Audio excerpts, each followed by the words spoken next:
नमस्कार दोस्तों, शेरगन YouTube channel पे आप सभी का स्वागत है। चैनल पे नया तो सब्सक्राइब कीजिए और बेल आइकन को क्लिक कीजिए लेटेस्ट अपडेट पाने के लिए।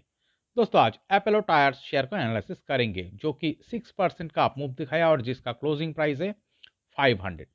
तो दोस्तों एपोलो टायर्स शेयर का चार्ट जो दिख रहा है ये पिछले एक महीने से ये जो लेवल यहाँ पर मार्क किया हुआ है इस लेवल को रेजिस्टेंस फेस कर ट्रेडिंग कर रहा था और फाइनली किया हुआ है। दोस्तों देखिए आज ऑन एन एवरेज डे से ज़्यादा वॉल्यूम के साथ ये इस लेवल को शानदार तरीके से ब्रेकआउट दिखाने में सक्सेसफुल हुआ है और इस ब्रेकआउट से एक शानदार अप मूवमेंट आने का मोमेंटम क्रिएट हो चुका है। आज जो 6% का अप मूव आया है और भी अप मूवमेंट आना इस चार्ट में बाकी है और ये जो ब्रेकआउट आया है दोस्तों ये ब्रेकआउट आना ही था। क्यों हम ये कह रहे हैं? बिकॉज देखिए अगर आप चार्ट को इस हाई से देखेंगे, ये जो हाई क्रिएट हुआ था लगभग 2023 अगस्त महीने में, इस हाई से देखेंगे चार्ट में क्या हुआ है, एक शार्प डाउनफॉल दिख रहा है। डाउनफॉल दिखने के बाद ये थोड़ा थोड़ा करके नीचे आया, नीचे आके यहाँ पर लो फॉर्मेशन क्या है, ये कौन सा लेवल है चलिए देखते हैं। ये लगभग 365 66 इस लेवल को दिखा रहा है। तो यहाँ पर लो फॉर्मेशन हुआ है। कोई भी चार्ट नीचे क्यों आता है? बिकॉज देखिए इस लेवल से स्टॉक में क्या हुआ है, सेलिंग प्रेशर आ गया। सेलर एक्टिव होने के कारण चार्ट में देखिए करेक्शन आया। करेक्शन आने के बाद देखिए इस लेवल पे स्टॉक कंसोलिडेशन दिखा रहा था। ओके, और इस कंसोलिडेशन पीरियड में अगर आप नीचे गौर करेंगे देखिए एक ग्रीन कलर का बिग वॉल्यूम बार दिख रहा है और इस कंसोलिडेशन में जो चार्ट का जो ब्रेकआउट आया है वो भी बहुत बढ़िया ग्रीन कलर का बिग बिग वॉल्यूम बार के साथ ब्रेकआउट आया है। तो इसका मतलब क्या है, इस लेवल से बायर का पावर ज़्यादा चार्ट में हो गया है और बायर के पावर ज़्यादा होने का कारण चार्ट ब्रेकआउट दिखा के एक शानदार अप मूवमेंट शुरू किया है। देखिए अप मूवमेंट शुरू किया है बट ये जो लेवल यहाँ पर मार्क क्या हुआ है, इस लेवल पे आके स्टॉक ये लगभग एक महीना प्लस कुछ दिन कंसोलिडेशन दिखाया है बट ब्रेकआउट आना ही था। क्यों हम ये कह रहे हैं? बिकॉज देखिए यहाँ पर जो ब्रेकआउट आया है इसके यहाँ पर जाने के बाद देखिए और एक छोटी सी करेक्शन दिख रहा है जो कि यहाँ पर लो फॉर्मेशन किया है। देखिए ये जो अप मूवमेंट आया है, अप मूवमेंट आने के बाद ये 414 इस लेवल पे लो फॉर्मेशन किया है। ओके, इस हाई से अगर आप देखेंगे कुछ दिन करेक्शन दिखाने के बाद तो यहाँ पर लो फॉर्मेशन करने के बाद देखिए और एक अप मूवमेंट दिख रहा है बट ये जो लेवल यहाँ पर मार्क किया हुआ है इस लेवल पे बार बार स्टॉक आके रेजिस्टेंस फेस कर रहा था। तो इसका मतलब ये एक स्ट्रॉन्ग रेजिस्टेंस जोन की तरह काम कर रहा था बट इस लेवल से जो रिएक्शन पाया है स्टॉक, ये कहाँ लो फॉर्मेशन किया है, इस लेवल पे। ये कौन सा लेवल है? देखिए ये जो लेवल यहाँ पर मार्क किया हुआ है इस लेवल से ऊपर है। तो इसका मतलब क्या है, चार्ट ये जो ब्रेकआउट आया है बहुत बढ़िया वॉल्यूम के साथ यहाँ पर और जो अप मूवमेंट हो रहा है और इसका जो सपोर्टिंग लो देखिए ऊपर की तरफ ही क्रिएट हो रहा है। इस वाइटल रेजिस्टेंस जोन को हिट करने के बाद चार्ट में जो करेक्शन आया वो ज़्यादा डाउन मूव नहीं दिखाया, इसका प्रीवियस बेस से ऊपर लो फॉर्मेशन किया है और इस लो से अगर आप देखेंगे चार्ट थोड़ा थोड़ा करके इसका सपोर्टिंग लो को ऊपर की तरफ क्रिएट करते हुए इस वाइटल रेजिस्टेंस जोन के ऊपर प्रेशर क्रिएट कर रहा था। तो इसीलिए हम कह रहे हैं दोस्तों इस चार्ट का जो स्ट्रक्चर आप ठीक से अगर आप मेरा वीडियो देखें तो देखिए मेरा हर वीडियो एनालिसिस में हम यही आप लोगों को समझने के कोशिश करता हूँ कि चार्ट में ब्रेकआउट कैसे आता है, उसके पहले चार्ट का क्या स्ट्रक्चर होता है यही आप लोगों को समझने के कोशिश करता हूँ। ओके, तो देखिए इस तरह का सिनेरियो से ही चार्ट में ब्रेकआउट आता है जो कि इस चार्ट में पूरा दिख रहा है। ओके, और इस तरह सा ब्रेकआउट आने के बाद दोस्तों ये और शानदार अप मूवमेंट आने का प्रोबेबिलिटी क्रिएट हो सकता है। ओके, तो चलिए दोस्तों इस चार्ट को और थोड़ा डीपली एनालिसिस करने के लिए हम वीकली टाइम फ्रेम में कन्वर्ट करके देखते हैं क्या दिख रहा है।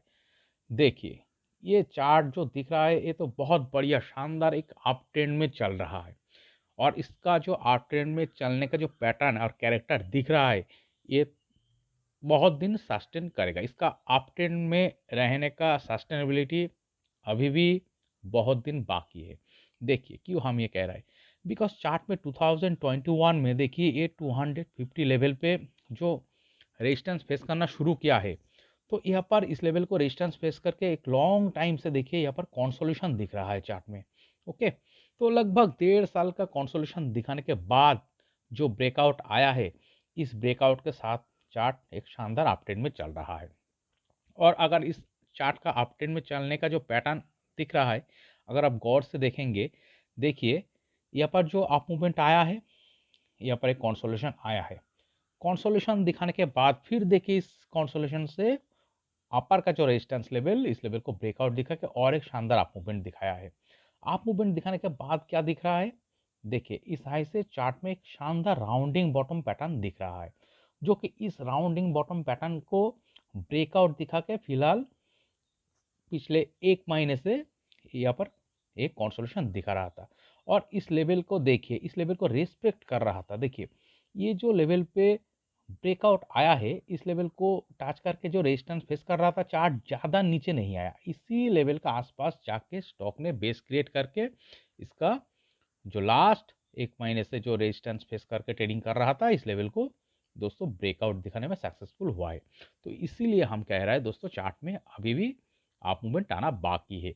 और इस तरह का पैटर्न जो दिखता है, एक हेल्दी करेक्शन आ रहा है। देखिए स्टॉक एक अप मूवमेंट दिखा रहा है, एक कंसोलिडेशन दिखा रहा है और एक ब्रेकआउट दिखा रहे। देखिए एक अप मूवमेंट दिखा रहे, एक हेल्दी करेक्शन दिखा रहा है, फिर देखिए इस लेवल को ब्रेकआउट दिखा के एक रेंज का अंदर कंसोलिडेशन दिखा के फिर से ब्रेकआउट दिखा रहा है। तो इस तरह का पैटर्न जो क्रिएट करके चार्ट में जो अप मूवमेंट होता है, इसका सस्टेनेबिलिटी बहुत दिन रहता है। ओके, तो इसीलिए हम कह रहे हैं चार्ट पे और भी अप मूवमेंट आना बाकी है। आज का जो ब्रेकआउट हुआ है, इस ब्रेकआउट के साथ देखिए यहाँ पर एक चीज हो सकता है दोस्तों, आज जो 6% का अप मूवमेंट आया है, हो सकता है स्टॉक फिर से ये जो लेवल यहाँ पर मार्क किया हुआ है, इस लेवल को रीटेस्ट भी करने आ सकता है। यहाँ पर कुछ दिन रीटेस्ट करके फिर से इस लेवल को दोस्तों आज का क्लोजिंग को ब्रेकआउट दिखा के ऊपर की तरफ स्टॉक अप मूवमेंट दिखा सकता है और सीधा वन वे भी जा सकता है चार्ट। ओके, तो चलिए दोस्तों, इसका नेक्स्ट टारगेट लेवल क्या हो सकता है फिलहाल देखते हैं। तो इसके लिए हम क्या करेंगे, इस रेजिस्टेंस लेवल से हम यहाँ पर जो लो लगभग 22% प्लस टारगेट ही हम मार्क करेंगे। तो चलिए यहाँ पर एक लाइन ड्रॉ करते हैं। ये जो टारगेट हमने मार्क किया है इस रेजिस्टेंस जोन से, ओके, आज का क्लोजिंग से कितना लेवल दिखाता है चलिए देखते हैं। ये लगभग 580 का लेवल दिखा रहा है और अगर आज का क्लोजिंग से देखेंगे लगभग 16% प्लस का टारगेट दिखा रहा है। ओके, तो दोस्तों आज का जो ब्रेकआउट आया है, इस ब्रेकआउट के साथ अगले 2 से 3 महीने का अंदर ये 16% प्लस टारगेट अचीव करने का प्रोबेबिलिटी दिखा रहा है, जो कि 580 का लेवल दिखा रहा है दोस्तों। और एक चीज़ मेरा हर वीडियो एनालिसिस में हम कहता है, देखिए कोई भी चीज़ का 100% गारंटेड नहीं होता है, प्रोबेबिलिटी के साथ काम करना होता है। जिसका प्रोबेबिलिटी ज़्यादा होता है उसका प्रोबेबिलिटी के साथ काम करना होता है। तो 100% गारंटी कोई भी चीज़ का नहीं होता है। जो लोग 100% का गारंटी देता है वो फ्रॉड है, सीधा सीधा बात है। ओके, तो यहाँ पर क्या दिख रहा है, ये जो रेंज का जो लोअर लेवल देखिए, ये कौन सा लेवल दिखा रहा है, लगभग 470। इसी लेवल पे दोस्तों कॉशन होना चाहिए। बाय चांस स्टॉक अगर नीचे आके 470 लेवल को ब्रेक डाउन दिखा के नीचे आ जाता है, तो दोस्तों चार्ट में फिर से कंसोलिडेशन शुरू हो जाएगा, जो कि इस लेवल को फेस करके पिछले एक महीने 1 वीक प्लस टाइम से हो रहा था। इस तरह का कंसोलिडेशन शुरू हो सकता है और इस लो को अगर ब्रेकडाउन दिखा के चार्ट नीचे आ जाता है, तो दोस्तों चार्ट का ट्रेंड ही चेंज हो सकता है, ये डाउन ट्रेंड में भी जा सकता है। तो इस तरह का सिनारियो यहाँ पर होने का प्रोबेबिलिटी बहुत कम नजर आ रहा है। ज़्यादा क्या नजर आ रहा है, इस ब्रेकआउट के साथ दोस्तों अगले 2 से 3 महीने का टाइम फ्रेम में ये 580 का लेवल लगभग 16% प्लस टारगेट अचीव करने का ही प्रोबेबिलिटी दिखा रहा है, जो कि फिर से इस लेवल को रिटेस्ट करने के बाद भी जा सकता है और वन वे भी अप मूवमेंट दिखा सकता है। ओके, तो दोस्तों इस वीडियो एनालिसिस अगर आपको अच्छे लगे तो प्लीज़ मेरा चैनल को सब्सक्राइब कीजिए, वीडियो को लाइक कीजिए, शेयर कीजिए, कमेंट करके बताइए कैसे लगे। Okay, thank you.